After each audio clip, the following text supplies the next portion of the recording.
with the social media game. Oh yeah, Okay. he's a pillar of justice. He's lawful good. Lawful good John Twitter breaks your phones when you make a bad tweet. He's a true internet cryptid. Lawful good is the scariest type of antagonist, as we discussed in a As we previous. discussed. We have is John Twitter a hero or a villain though? I think In the John Speech Bubbles Twitter. universe, Hmm. is he our antagonist that we are fighting against? I don't know. Where do Is we he the, like, the we have to paragon figure of out good? where we stack up in the speech bubbles canon? I mean, yeah, that's a What, good point. what is Are- the canon of speech? What is the canon of speech bubbles indeed? What does that mean? Listen, everything there is a canon. That's just true. Are we like referring to ourselves in like a meta as a character? Where like as commentators we're a character in this universe. Oh God. Side side note, I've started recording because I heard John Twitter and I was like, maybe we'll say some good jokes about John Twitter to start the podcast off.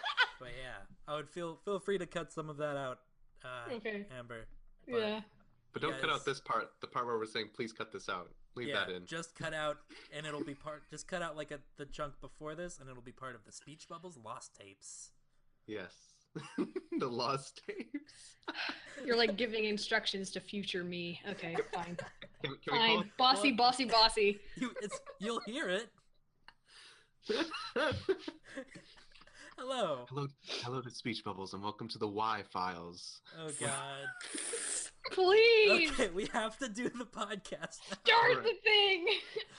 Hello, everyone, and welcome back to Speech Bubbles. It's a webcomic podcast where we talk about webcomics because we're people who do webcomics, and maybe you also want to do webcomics. My name is Brent, and I do the Webcomic Paradise. My name is Amber. I do the webcomic Backlash. And my name's Jeff, and I do the webcomic Firearm with a Y. You spell it with a Y, folks, and this week we have a very special episode of Speech Bubbles for you. We, as we've been doing this podcast for like, wow, 2.5 months now. That's Woo! crazy. We've accumulated some questions that like maybe didn't, like when we put out the tweet for questions for the episode that week, we might have been like, oh, these don't quite fit the week's topic, or maybe someone got them in like too late, like after we had already recorded the episode, but they still responded to the tweet. And sometimes they're really good questions, and we've been like, we collected them, and we're doing like a general Q&A, like a stray questions. Come all ye stray questions, and we will answer ye. We also put out a tweet for you to ask some, and we had some really good stuff in there, and I'm excited to dive into them. You guys want to just get right into it? Yeah. Sure. All right. From at BMCAD07.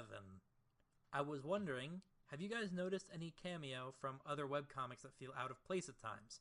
When is a good time to place a cameo? Don't ask me this question. I was about to say, I love cameos are oh man, I probably should not hold my iced coffee while recording audio. Cameos are a really fun thing to me because they're like this I don't know, there's this indicator that these two authors are like pals, in my It's opinion. cute. I like cameos. It's a cute I think thing. they're cute. It's like a, I don't know, and they're like, as an artist, they're a really good thing for crowd fillers and stuff like that. But it's also just fun to be like, oh, these two, like, and it might be like two stories that like they might not be like similar stories at all, but it'll be like, oh, these characters maybe show up somehow in the background.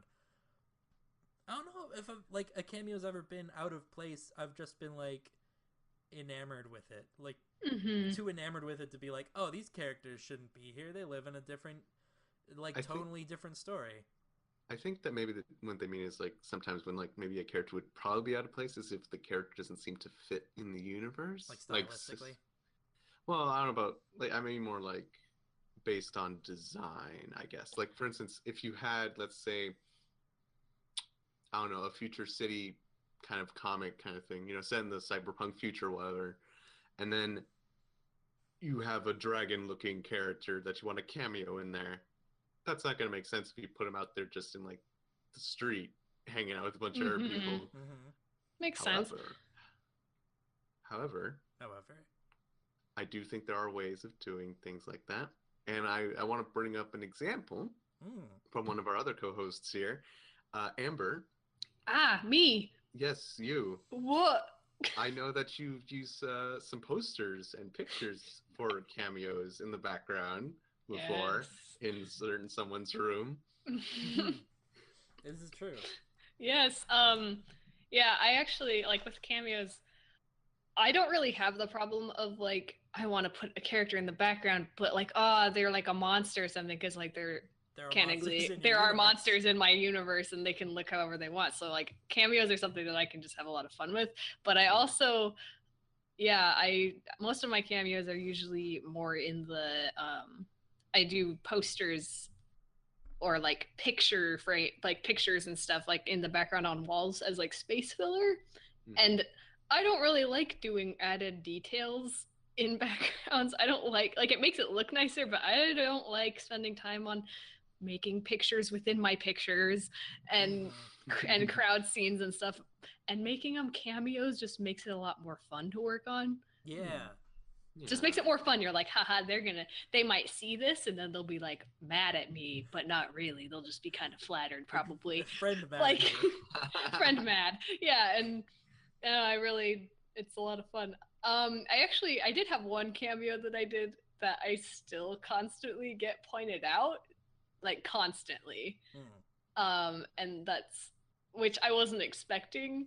I think that page actually has the most comments of any page of my entire comic, which is I cameoed Wendy's characters from the Sanity Circus. I cameoed Atlee in one of my pages, and Wendy's comic is very popular on Tapastic, and most of the people reading my comic also read that comic. So it was a lot, and I still get comments on that page of like people just going, oh, "Is that Atlee?" And I'm like, "Well, you see, if you looked at the rest of the comments on this page, the other 200 comments on this page, like it's just, but like it's not annoying or anything. I just think it's kind of funny. I don't know. I like cameos.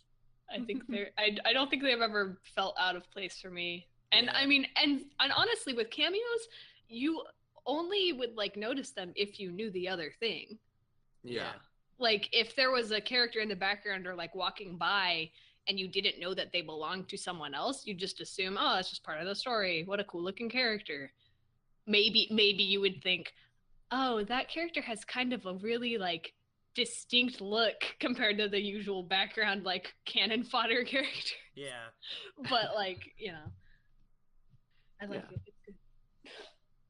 So I guess the best way to answer this question is just think about it and just see like how you can work it in without it feeling out of place.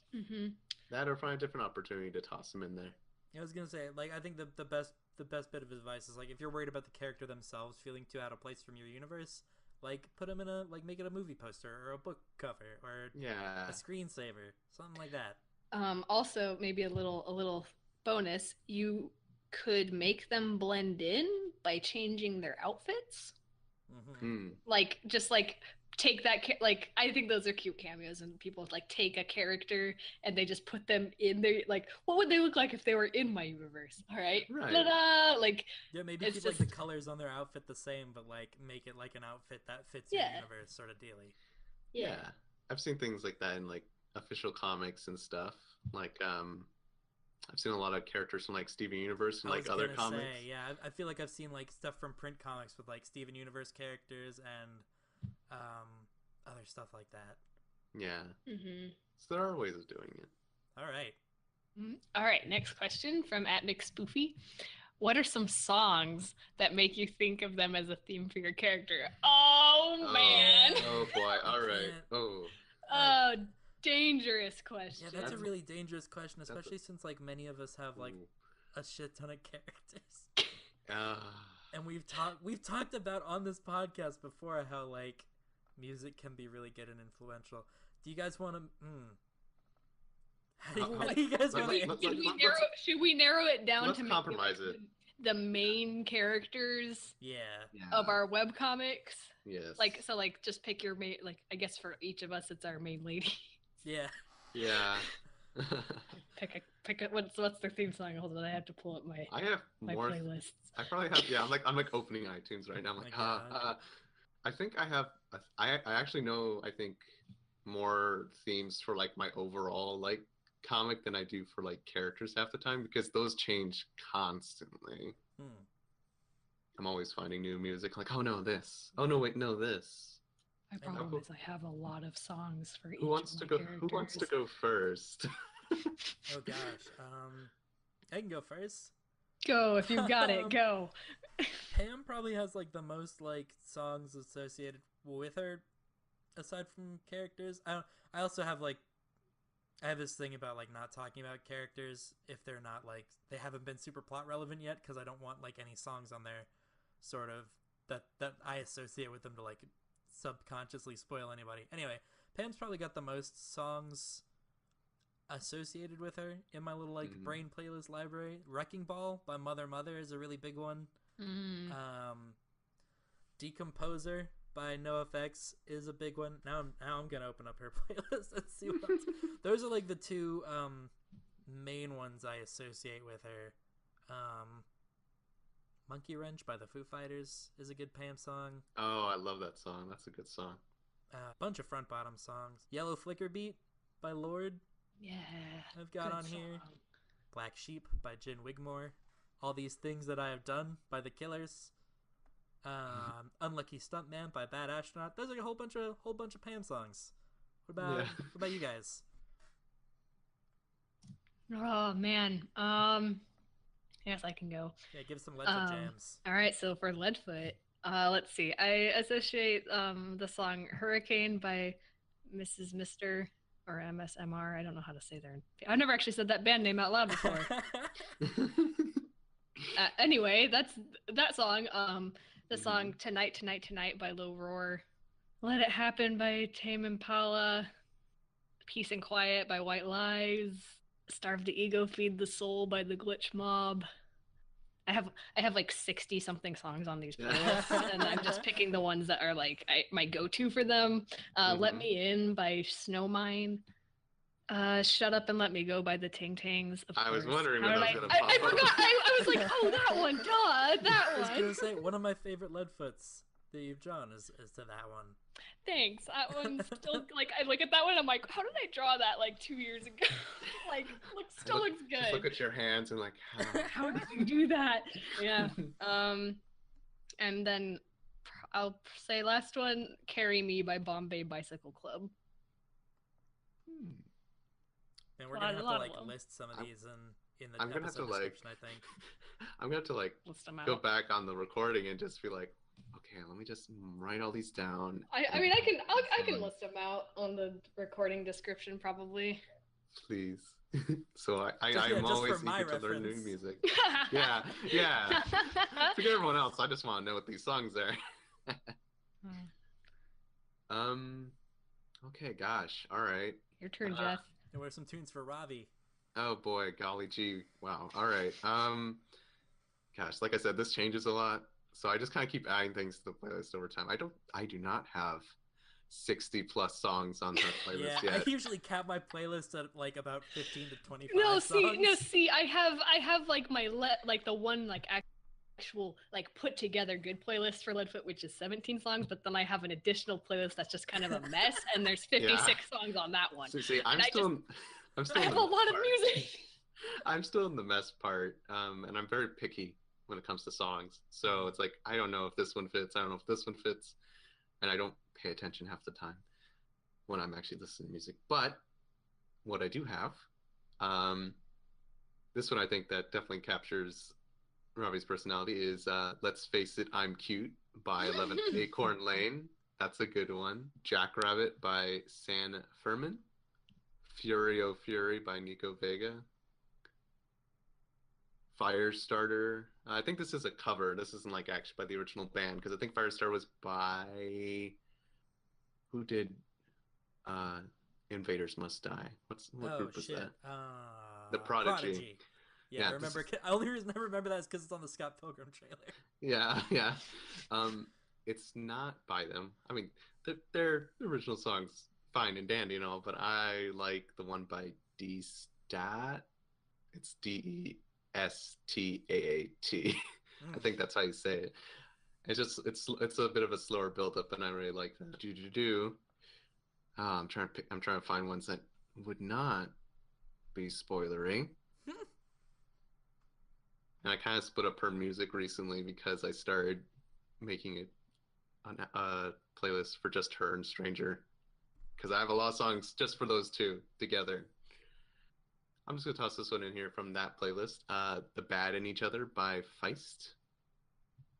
Or is it Feast? I think it's Feist. I think it's Feist. I think it's Feist.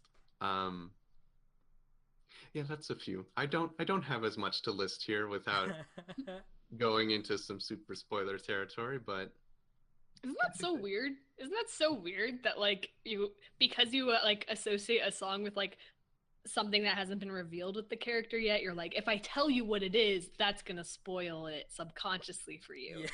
Yeah. Even though probably wouldn't it actually. Probably wouldn't. You might like. I have. Yeah. Although I have like one song for one of my characters that like, if I told you, yeah, no, this is that character's like whole deal, you'd be like, oh, it's probably note for note, isn't it? And I just kind of nod and be like, yeah.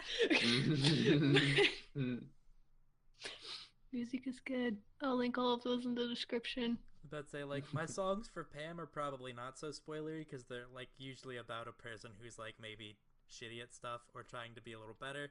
But like I have like whole playlists for characters and stuff that if I like drew them and like linked that song to them or something, be like it would like reveal a heel turn or like motives or something. Yeah. It's like I just gotta sit on these very good playlists for like 2 years until the character comes out and actually does shit.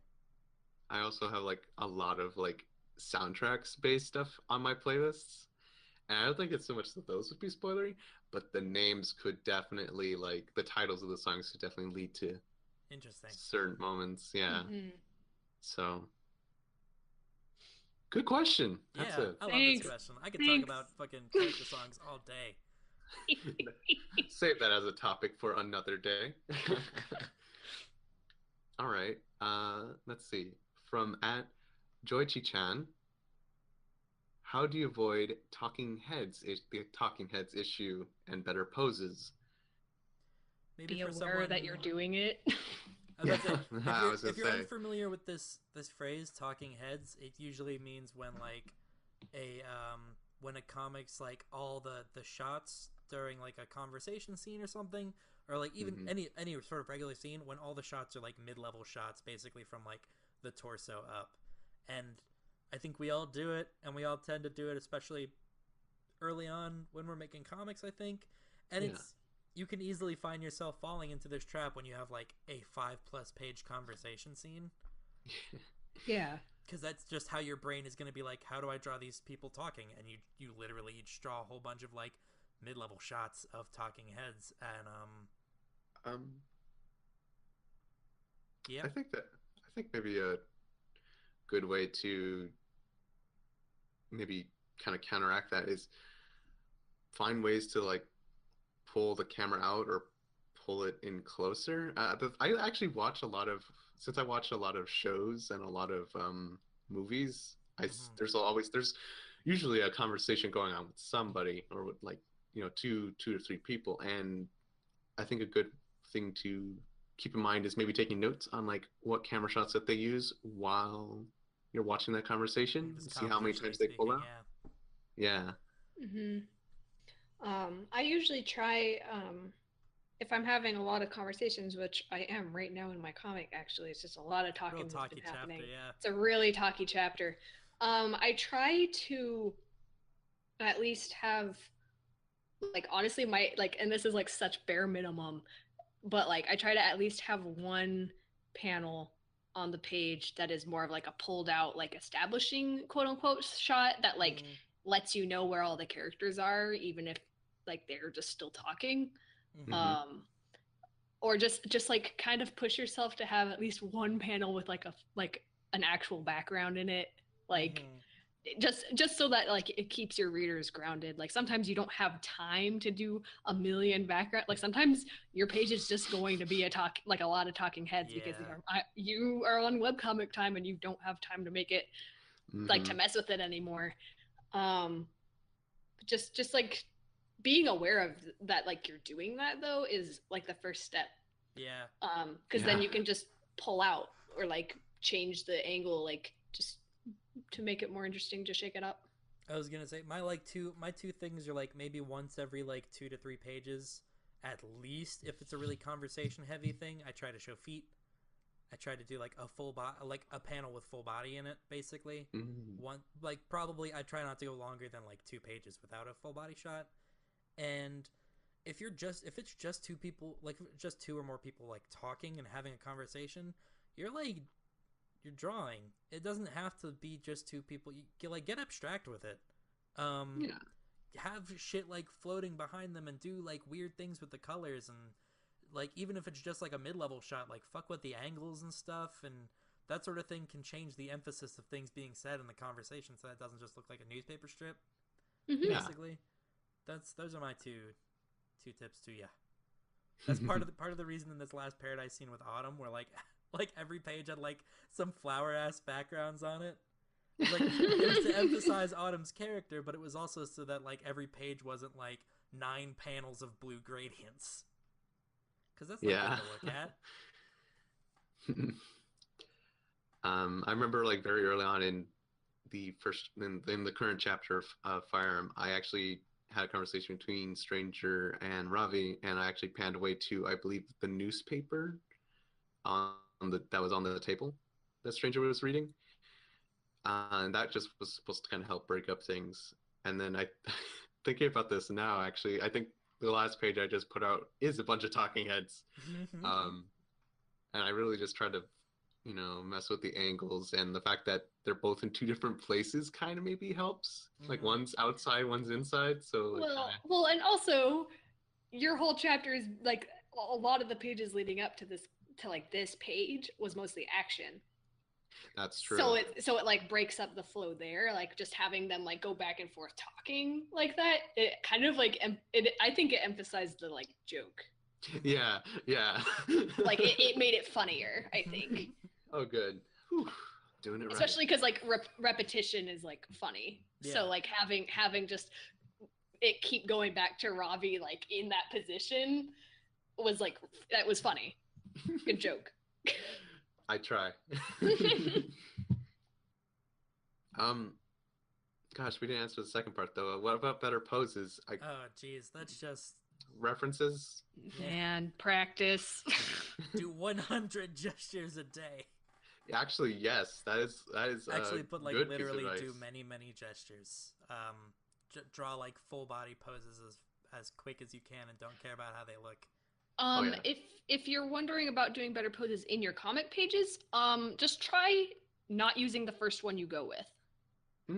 Like the very first one that you draw down as the sketch, try doing a second one that isn't that. Yeah. I do that a lot. Just futz with it. Yeah, I often like change things from like sketch layer to line layer.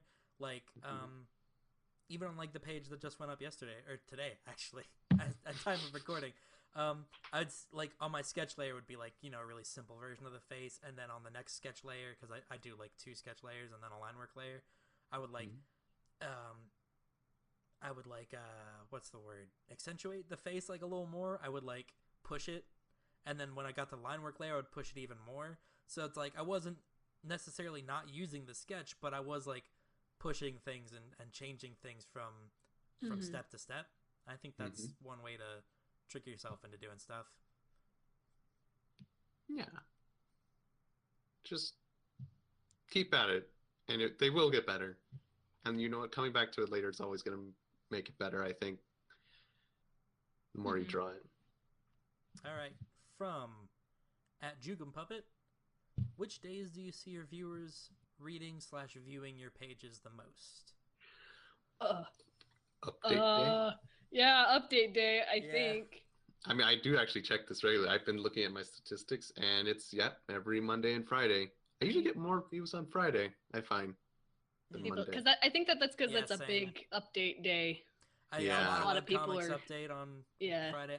I know I see like notifications from people who like it'll be like so and so like liked like both pages this week, like they like Tuesday's pages. Well, on Friday, like I know some people like wait until Friday to read like the week's pages and stuff like that. I think weekend days are big, just like bigger days, but I don't check the statistics on anything though.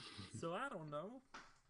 I'm just looking at my statistics now. Yeah, it looks like Wednesdays are my big day. Oh. Mm. Wednesdays are Wednesdays are an update day, but it seems like I get more people looking at it on Wednesdays than Sundays. That makes sense to me. I feel like Friday and Saturday, as far as weekend days go, are a little more. I don't know. I can see myself checking stuff more often on a Friday or Saturday. I think Sunday, a lot of people might be like prepping for school or work the next day, or having a. Who's got time to read webcomics? Yeah. Me. Jeff. So yeah. All right. Let's see. Next question at CM Gremlin asks, I'm wondering what kind of plot structure each of you prefer.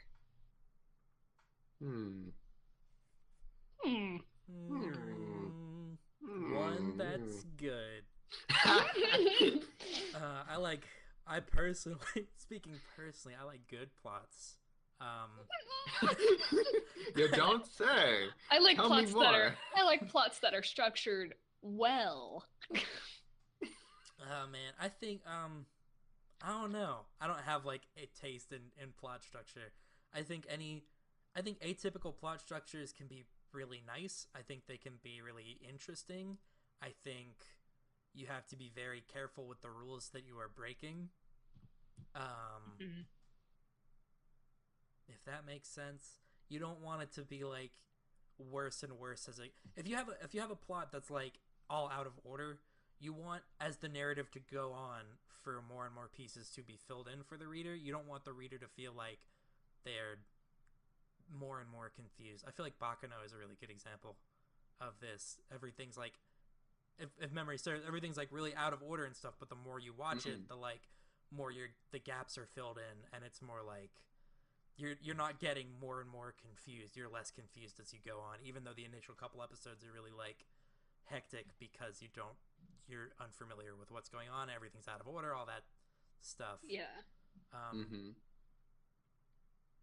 Man, Bakano's good. And I've been thinking about Bakano's good. rewatching it recently, like a lot, since we good. talked about it. Like a couple, we talked about it on something, one of these episodes. Yeah, I can't remember which one, but yeah, no, it's a good one. Yeah, I don't really have an opinion about like the type of plot structure. I feel like mostly because I haven't like looked at a lot of things that I enjoy in that kind of sense, like analyzing, Yeah. okay, which category do you fit under? It's just I like good stories. I think the hero's journey plot structure, in my opinion, is a little. I don't want to say played out because I don't think that's necessarily true. I'm just I don't think people experiment with it enough. Yeah, like when you see that kind of plot, it's like, okay, I can see when you can see the plot beats coming from a mile away, it's kind of depressing. Like, and that's in general. Like, I went to go see Kong Skull Island. Here's some Kong Skull Island opinions for you guys. I haven't seen it yet. I'm not gonna spoil anything. Okay, thank but you. I will say, as like a kaiju movie fan, I like kaiju movies. I like the concept of kaiju and stuff. Kong Skull Island was fine. I really wanted to like it more than I did, and it was because it was like predictable as all hell. You could like, it's like a fun movie, but like plot wise, you could see everything coming from like a mile away. You'd be like, okay, all right. So it's a dumb action movie then. I also think movies should stop using the song White Rabbit by Jefferson Airplane in Drug den scenes, that's just a pet peeve of mine. But I don't think I know that song. you might know it if you heard it. It's like any movie What that's is got it? a scene, White Rabbit by Jefferson Airplane. Any movie that's got a scene with like drugs in it, or like a drug den or something, or any movie that's like, this is the 70s, like fucking plays this song. I think I don't know if The Big yes, Lebowski you did were it correct. first, but I think The Big Lebowski's like more famous for it. Right. But that's like a mad digression on my opinions on movie soundtracks. Jeff, do you want to read this next one? Oh, certainly. Excellent. All right. So, from Gay Ass Kimchi, at Gay Ass Kimchi, how do you figure out how fast/slow a story's plot should progress? Considering a webcomic is usually on a page-per-page basis, how do you not fall into the pit of a chapter dragging on and on? Also, how far ahead in pages do you think you should plan? Very simple. Very simple. You see, my friend, it's very simple. You write it out first. You figure out the pacing of your chapter before you start your chapter. Yeah. Honestly, is what I do. Yeah, pacing is weird. Pacing is always a thing. You don't know how fast or slow a story's gonna really move until you like write out an outline, and then you like you can see with your eyes like how quick events happen in succession. And that's also like something that happens, I think, with practice. I know Paradise's pacing is like a little reckless, but it's also like my first big story. Baby's first webcomic. So yeah, I know it moves like a little fast at times, but yeah, I don't know. As far as a chapter dragging on and on, I think that's more like you really gotta like I think look at it as a whole. Yeah. Yeah, I feel like you fall into this like danger of like having things drag on and on if you're not working from like an outline or a script because you don't know it's just going to take as long as it needs to take. And you can kind of drag out scenes on accident because or like you can meander and like you can't see the forest for the trees. With how far ahead in pages do you think you should plan? For me personally, I write out my whole script for my chapter, and then I sit down and I do all of the thumbnails for every single page in that chapter before I even like start like fine lining and like refining the pages to post. So I know how many pages are in each of my chapter before I start it. Because I just like to know how long it's going to take me to get this chapter finished. I was gonna say I do something very similar, except I don't thumb it out until like after I get my script done. The script for my comic, I usually kind of work out how many panels are gonna be on a page, and then from there work out how many pages there's gonna be. So very similar. Just you do that in script? Yeah. Jiminy. Oh man, I leave that for future me when they're drawing the pages. You figure out how many panels I need for this conversation. I script out the whole chapter. I'm probably going to script out the next chapter of Paradise relatively soon because this one is winding down. I script out the whole chapter at first, but I don't thumbnail the whole chapter in one go. I might thumbnail like a lot of it in one go, but usually after about like maybe like an hour and a half to 2 hours of thumbnailing, I get like really start zoning out. I typically what I do is I thumbnail by scene. So when it gets close to the end of like my scenes tend to run about like somewhere between like 5 and 15 pages a scene. So when it gets close to like the end of the scene, I start thumbing the next scene, and so I know how long that scene is going to take. Sometimes I thumbnail but that's still pages at once, but yeah, that's still taking it at like by a chunk. Yeah, because I still have the script to work from. Yeah. I think you need to be able like pacing is gonna hurt when you're taking it when you're only making it a step at a time. I think you need to be able to see it as like parts of a whole. All right. From at Radocalinigesso. My worry when that feel comes is that I'd somehow end up just ripping off material instead of taking inspiration from it. Has that happened to you? What are moments from your favorite creative works whose ambience you'd want your webcomic to emulate? I feel like this one was definitely like for a specific topic, but Oh yeah, it was a way. Was it world building? might have been. But regardless, I think this is something, especially with like the rise of, I guess, internet artists. Like, I know I definitely have friends being like, I'm worried that like people will see me like ripping off somebody else or something. I think that's for a lot of people can feel like a very fine line between like taking stuff whole cloth and being inspired by it. I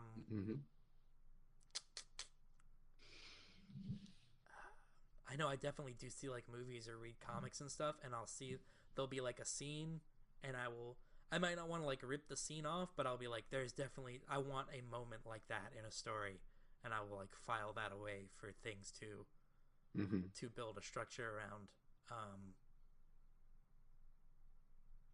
Yeah, I don't know. Increasing your mental library. Yeah, the more you pull from, the harder it's gonna be for people to pinpoint it. I have Backlash is not like my current comic. Backlash is not a comic I have this problem with, because I actually like all of the material that I got inspiration for my plot from was like really abstract. like I was listening to a song, and like a specific line in that really obscure song like got my like wheels turning, and then like I came to like conclusions myself, so it like just it helped get me on the right track, but it wasn't like I'm directly stealing from something else, you know, like I'm not like taking direct inspiration. It just helped me like come to the point where I am right now. But I do have other comics I want to do in the future that where I'm like, okay, I want to try to make something that has more of a like unified specific atmosphere and feeling. And like my big like apocalypse story that I want to do, I want it to feel like old weird sci-fi surreal anime from the 80s and 90s.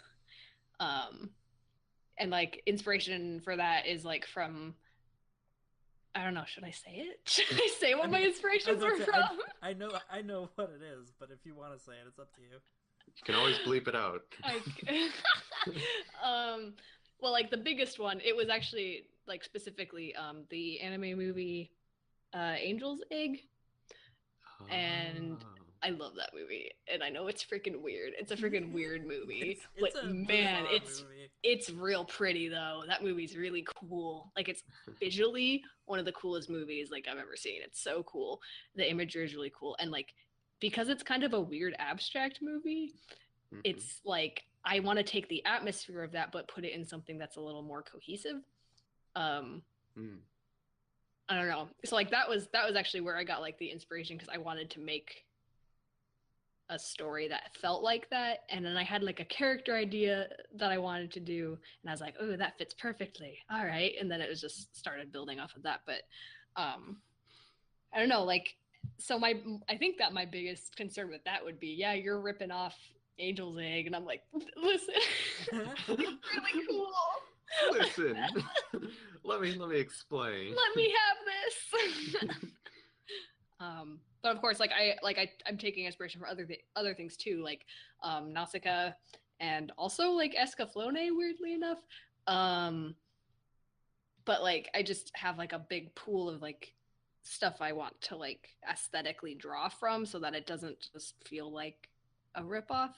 Right. Maybe that's I'm like kind of rambling, but like maybe that's where I'm getting at is like just like consume a lot of media, consume a lot of stories, increase your like library that you can pull from, and mix and match things. And yeah, I think my two big tips would be like increasing your mental library of influences, and also like letting stuff cook for a bit. Because I know when I first get into like a new comic or a new show or a new series, it's going to like permeate my style for a bit. And sometimes you just gotta like work through that and let it like distill itself into your natural style, so like you're not taking whole cloth from stuff. In my experience, that's been a good method. You gotta mix it in. Yeah.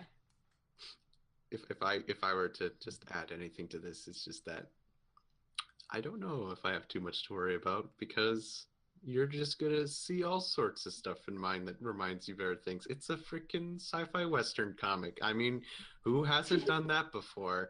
And actually, I draw a lot from video games more than film when it comes to certain elements in my comic anyway. So that's also a very wide and broad subject to pull from. You're never going to be able to pinpoint everything. Though if you do pinpoint the powers thing, I will be very happy and impressed. And also like, damn it, I didn't hide it well enough. You get like bonus. It's like you get bonus points, you get brownie points if you are like pinpoint specific things, but also we hate hearing that, so don't tell us. Yep. Okay, from @CruceMarks. Have you guys ever wanted to do a slice of life before? To answer your question, yes, actually. Though I don't think it would be your typical slice of life. I was gonna say, like, my slice of life concept is like not just normal people. Yeah. There's like a talking skeleton in mine. I can't wait for that one. Maybe someday. Slice of life, I feel like you have to be really good at writing both comedy and like drama specifically, because slice of life can't rely on well, it can rely on action, but slice of life typically does not. Slice of life typically relies on like characters, purely like characters interacting in each other's lives in like a meaningful way. And like, as like kind of like people I think tend to like brush slice of life off, like the good ones are like real good. That takes I think that takes some skill to thread that needle, and it's not a level I think I'm at. TBH, I want to rely on some anime fights still for a bit. Yeah. I've wanted to do, this might be kind of bad to say, but I'm gonna say it anyway. I've thought about doing slice of life before, mostly when I've like read through a couple. Like if you read a good one, you're like, I want to do one. Heck. But like the biggest draw was like people like reading slice of life and like strip comics and stuff. And it's easier to build an audience around that than other genres in the webcomic world. Interesting. And that's actually something I've like actually put thought into. Is like, how can I milk that? Actually, yeah, I do think there's some definite truth to that, I think. No, there is. Like people really like their slice of lives, and they're like, I don't know. It's like, I do like them, but I am also like I like to escape into magical worlds and have big dragon fights and like, crazy. Like, well, that's more my speed, but maybe someday I'll do it. Here's my question to you, Amber. Why can't you have a slice of life in a fantasy world that does happen to have dragons in it? Listen, Jeff.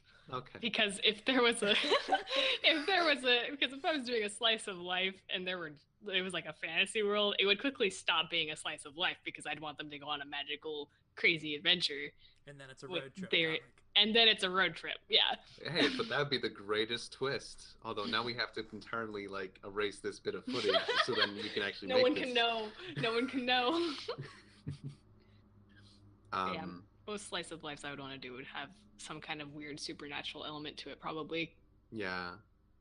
I think the only thing I'm going to say is just that I do want to do a slice of life comic at some point.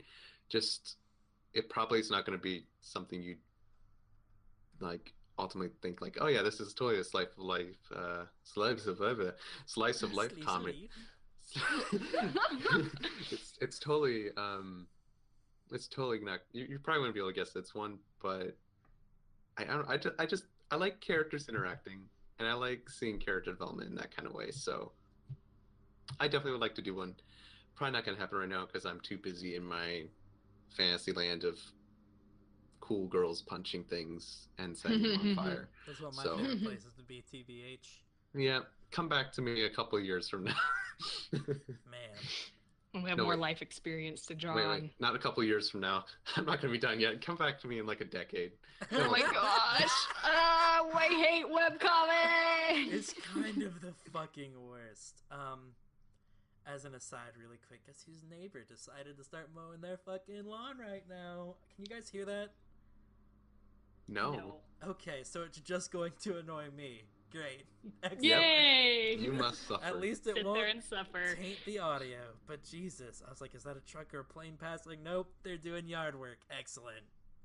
Very good. Perfect. As long as it doesn't fuck with the audio, I guess. Oh, I believe it's me. Yeah, Jeff, you're up. All right,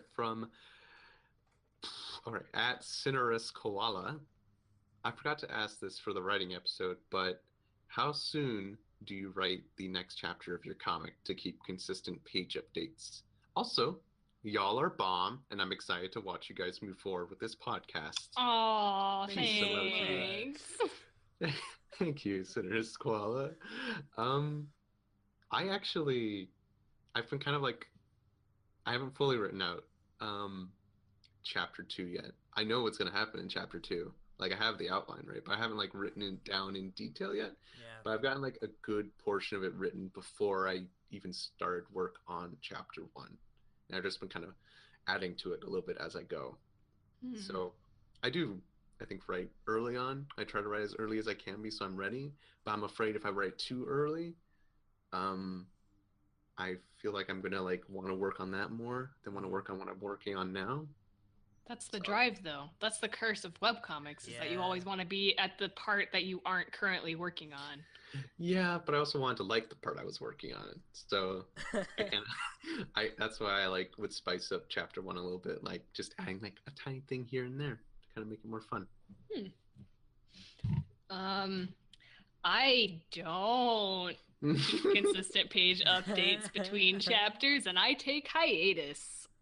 I was gonna say I don't script the next chapter until I finish the chapter I'm on, unless I get like a really good idea for it. Like I have one scene for the next chapter scripted, and it's because I have a really specific bit of dialogue I want to be said.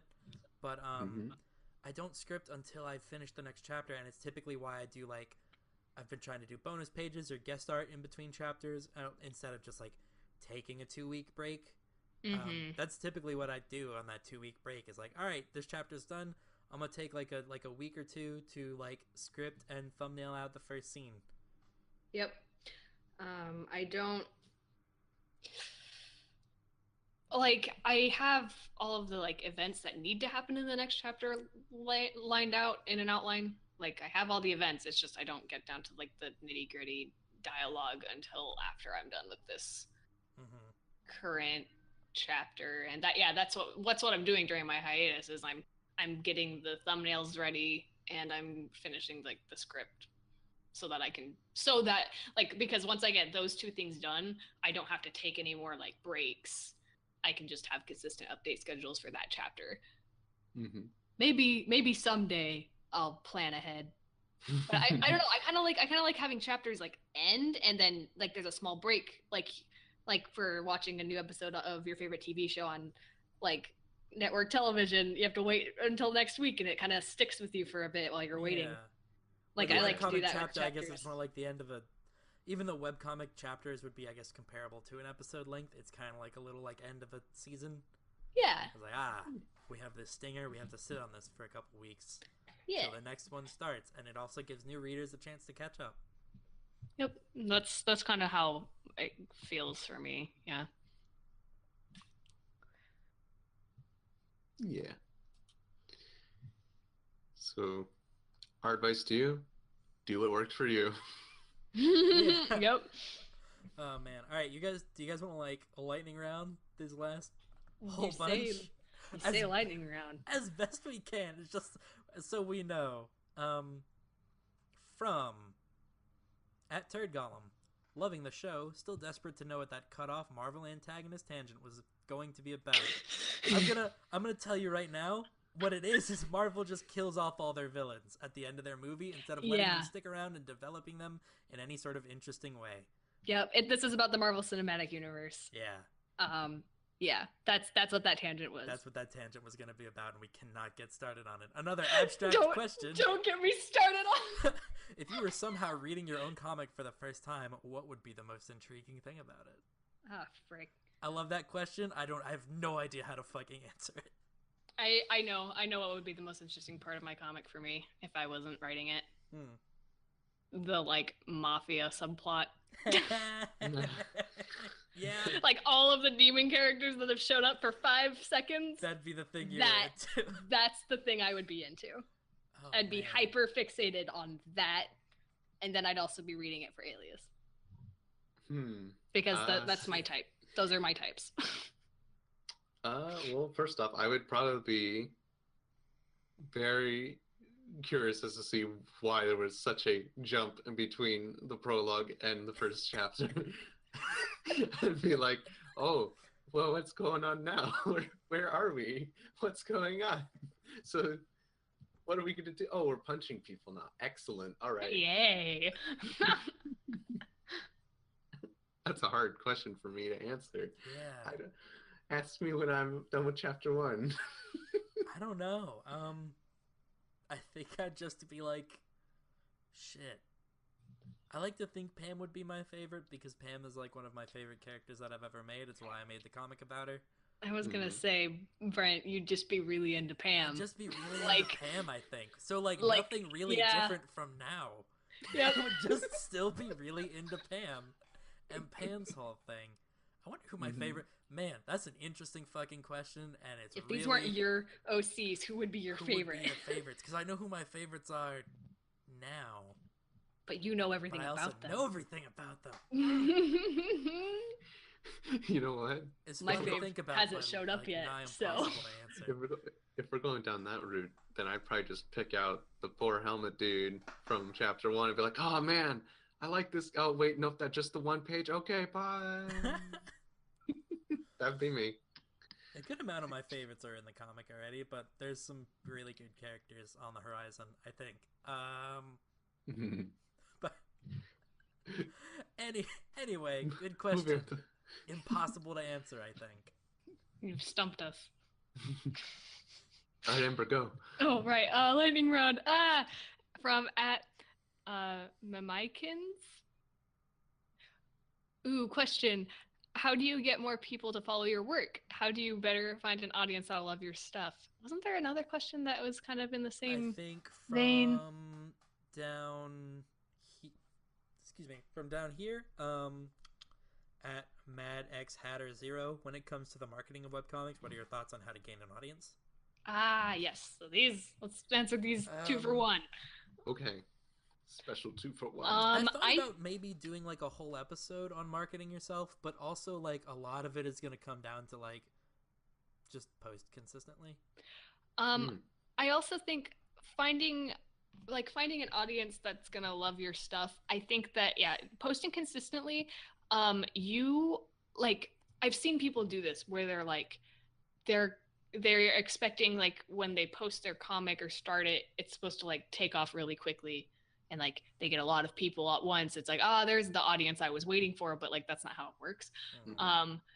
You have to just slowly garner an audience like throughout posting and just making art and creating what you like. Make stuff for you. Don't just draw fan art of really popular stuff unless like it's for you and you want to do it, because like that'll get you a lot of followers and a lot of eyes, but like they're not there for your stuff.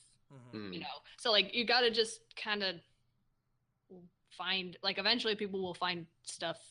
If you're posting for you, they're gonna probably stick around because they like what you're doing. Yeah, you know.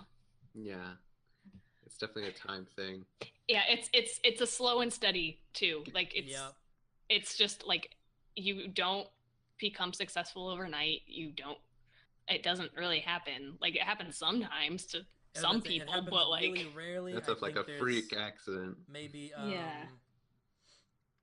I think maybe some like Hiveworks stuff maybe like tends to get like relatively large audiences really quickly for people who don't have standing webcomics for like a long time. But Hiveworks also has like a whole bunch of name brand recognition and a 2% acceptance rate.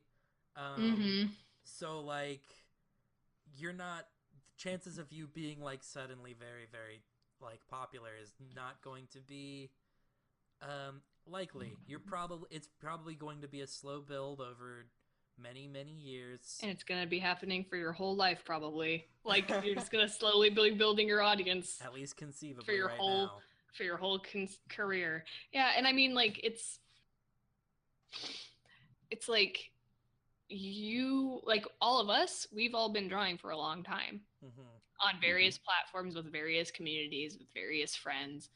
And it, like, it's just like it's been a slow build, like once the day you post your first piece of art on the internet, that's like your first step, and it's just a constant just do what you do, just do it for you, and draw what you like, and people will with similar interests will follow you. They'll find you eventually. If you build it, follow your dreams, they will come. They will come. Also, maybe use the appropriate tags. You know, that might help. Appropriate tags can also help. That's maybe a little more help. Difficult on Twitter, but if you're trying to like find some people on Tumblr, tagging is the way to go. I know that if you build it, they will come. I feel like that's from Signs, maybe the M. Night Shyamalan from Field of Dreams. Is it from Field of Dreams? Because from Field of Dreams, right. you fool! Listen, Signs is a scary movie. Signs also has a baseball bat in it. Oh my gosh! Two. The reason I mention it is because I never associate that with the movie it's from. I associate from was it Pepe the prawn in fucking the Muppets, the Aliens, the one where Gonzo's an alien, and he says, "Oh man," he's like, Brent, you're speaking nonsense. I remember that movie. Is it Muppets in Space? I think it's Muppets in Space. That's not what that quote is from. That's I from know Field it's of not, Dreams. but it's what I think of every time. Oh my that gosh! That's like So probably the worst we've gotten off track ever, I think. Oh my gosh, Brent! Hello, ladies and gentlemen. This is Jeff taking over. Hello. Save us. From @HollowSheDevil. The podcast is great and informative. It's really motivated me to start doing a webcomic, so thank you. Aww. You're very welcome. Thank you for listening. That's the highest praise we can get, really. Okay, so first question. Also, what do you think is the best way to start your webcomic? As in the first page, or how to start off? I don't know. I'm kind of stuck. Oops. Second question. But is it okay to have smaller plots going on in the main plot, like for minor characters, or would that be weird? First off, no. That second one, 100%. Please give your minor characters their own side plots, because those are always my favorite parts. So you're talking to a handful of authors who are definitely juggling many side plots between minor characters currently.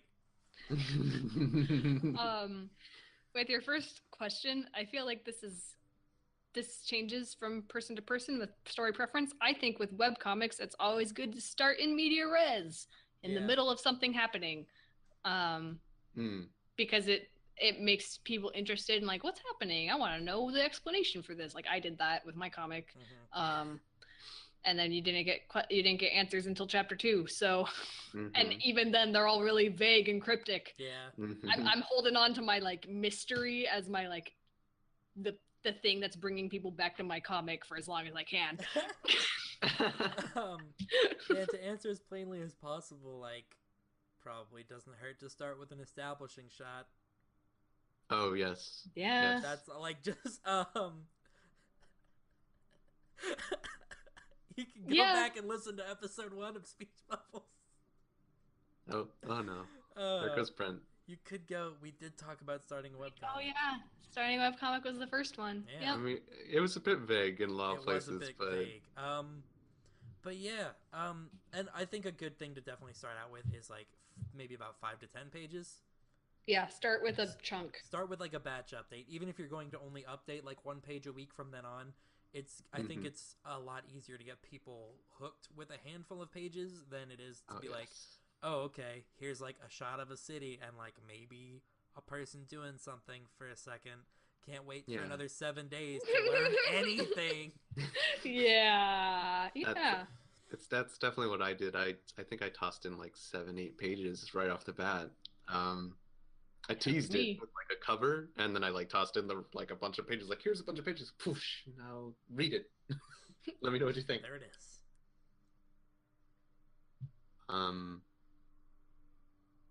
Yeah. No, I think the best way is just kind of start working it out. Start writing. Start drawing, and work in batches.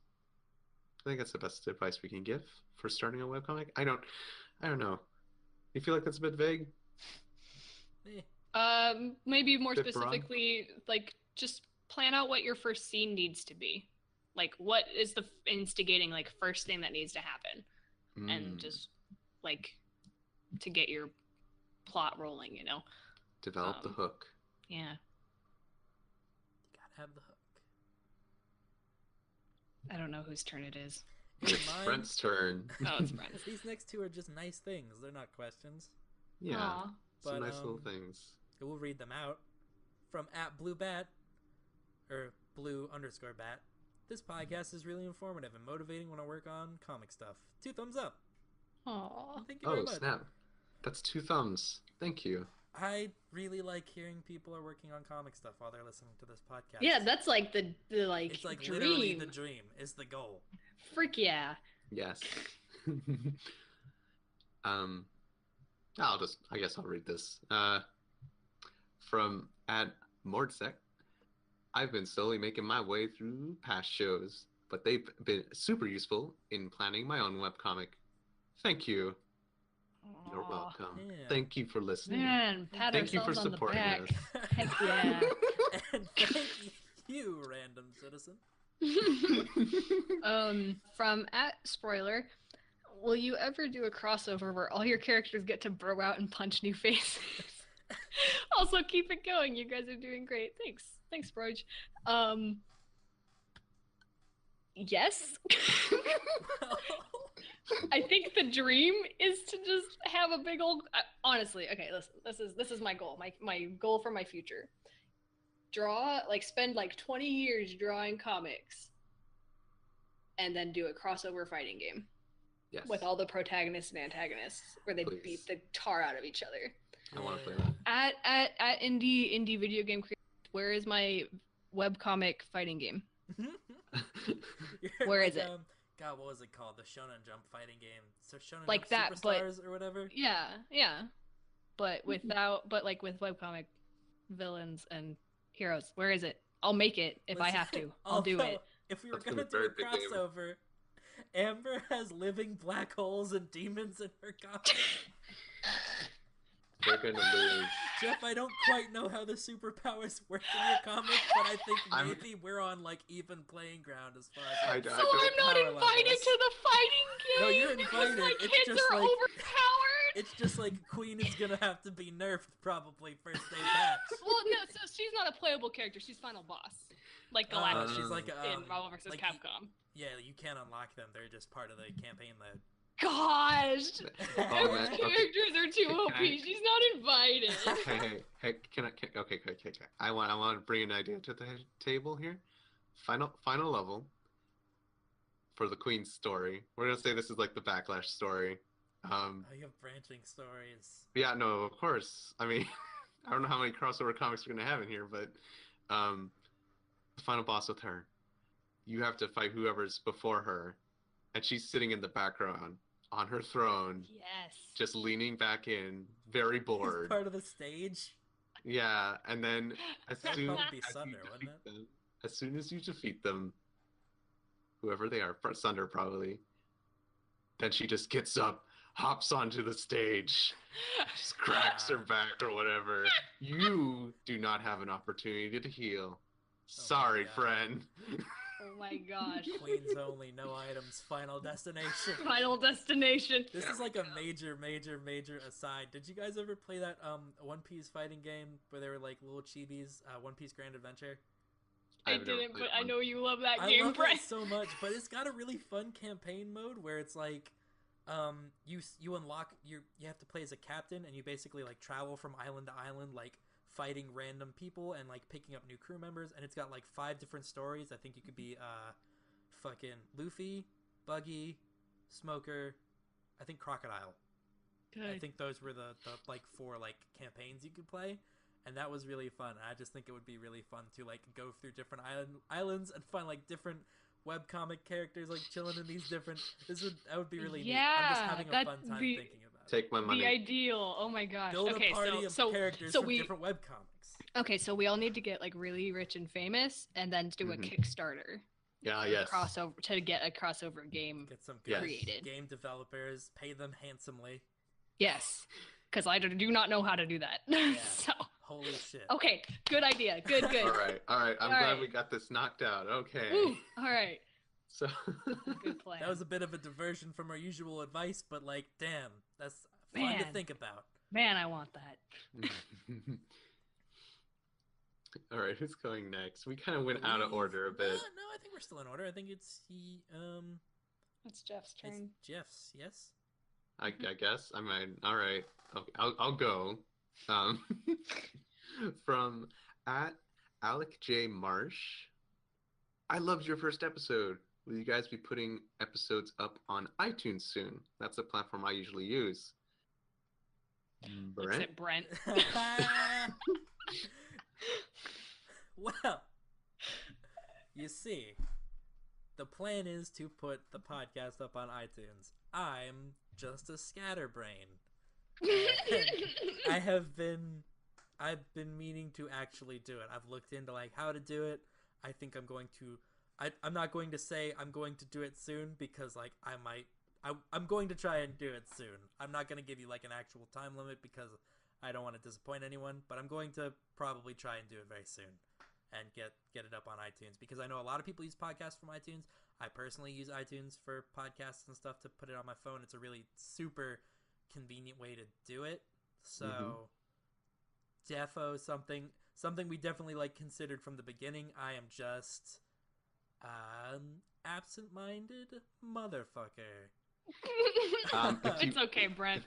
If you do want to listen to this on your phone, though, you can actually download the SoundCloud app. I've used that a few times.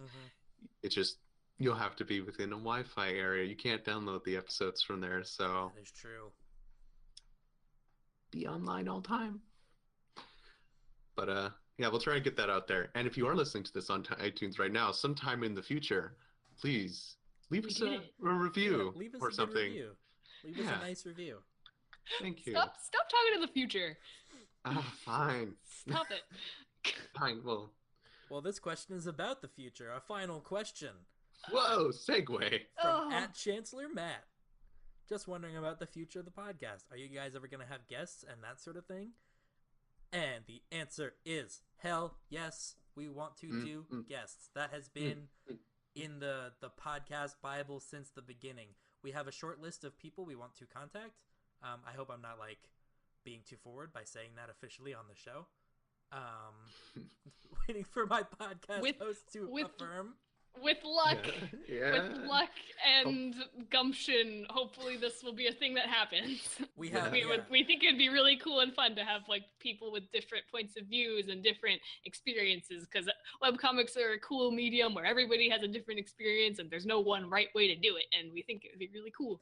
Plus, it would be, I think, a good way to like pimp out people's webcomics that we love. Basically, yeah. And we'd also just like to bring some of our friends on who we definitely know have excellent opinions on many subjects. So it's something we definitely want to do. So we have we have a long dream list, and then we have like a short like these are good guests. Feasible. Yeah, feasible. We could definitely do this very soon. So very much dream list. the dream list is like very long, and it's basically every webcomic author we follow entirely and more. But we do have a short list of guests I think we're going to try and be reaching out to soon. So hopefully be looking out for that. I think when that comes, it will be like, instead of being like, this week's topic is X, we'll be like, this week we're having so-and-so on. Do you have any questions for them specifically? Yeah. And it's going to be hopefully real fun. Like, fingers crossed. It's something we all want to do very much. Yes. Yes. All right. The camera pans over to Amber, who I believe is responsible for our webcomic of the week. I am responsible for the webcomic of the week. Okay, so I read a new comic last night, actually. Which I wasn't going to, but one of my favorite artists did like a cover for it, and I was like, friggin' okay, fine. And so when I sat down and I read it. So it's fresh. It's pretty fresh. It's got 3. So the comic is called Warm Blood, and it is written. Okay, so like, stick with me. This is a really cool comic. It's really cool. So it's written by Google it. his name is Josh Tierney, is the guy who writes it, and every scene of the comic is drawn by a different artist.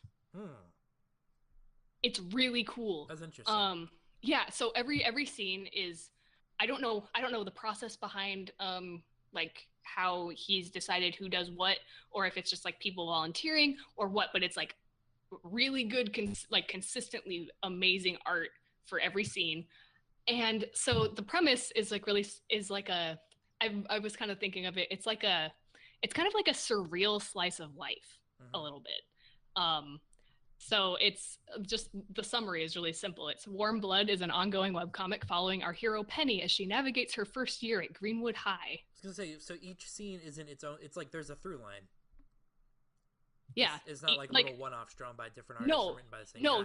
It's all the same story, and it's all connected, and it's like a sequence of events. It's just each scene is drawn by a different artist. Killer at Greenwood High. Yeah. Who is the killer? Yeah, it's really like, okay, so it's just like, it immediately hooked me in the first like 2 pages, because it's like she's at this public school that she's going to, and she was at a private school initially, and she's like, all right, this is it, we're gonna do it. And then the intercom, just over the intercom, like the principal is like, so and so has been murdered in the cafeteria, so you guys have to find a different place to eat until we get it cleaned up, thanks. And it's like it's the most normal thing. Like, what? Like it's the most normal thing in the world, and it's really good. So like, that's like the first page. So I didn't. It's not really spoilers. That's the first page of the comic. Oh, all right. It literally is the first page of the comic. Yeah, you think I'm a liar? It's really cool. I really enjoyed reading it. It's 3 chapters so far. The 3rd chapter just ended. Each chapter is 22 pages. It's really good. Please check it out. It's really cool, and check out all the artists and stuff that are working on it, because like they all do really good work, and it's really cool. It feels like reading like a standalone graphic novel you'd pick up in like Barnes and Noble, but on the internet. It's really cool. Like it's I haven't seen a webcomic done quite like this before. It's really cool. Please check out Warm Blood. This is interesting. I'm definitely adding this to my reading list. And that's it. That's my recommendation for the week. All right. Read Warm Blood this week. So yeah, thanks for hanging out on our like general Q&A episode. I think this might be fun. Yeah, I hope you had fun. I think this might be a type of episode we do. I think we joked about maybe doing one every 10 episodes, but that might actually be the case. Yeah. But I think otherwise, that's going to do it for us this week on Speech Bubbles. I have been Brent. I have been Amber. And I've been Jeff. Oh my gosh. Taking advantage of his new microphone. And we do this for free. So Jeff's going to do the song this week. I made a song specifically for the podcast. And both Brent's feelings are hurt. Sorry, there was Warm Blood there. It's time for the new blood. Oh God. I'm hitting stop recording.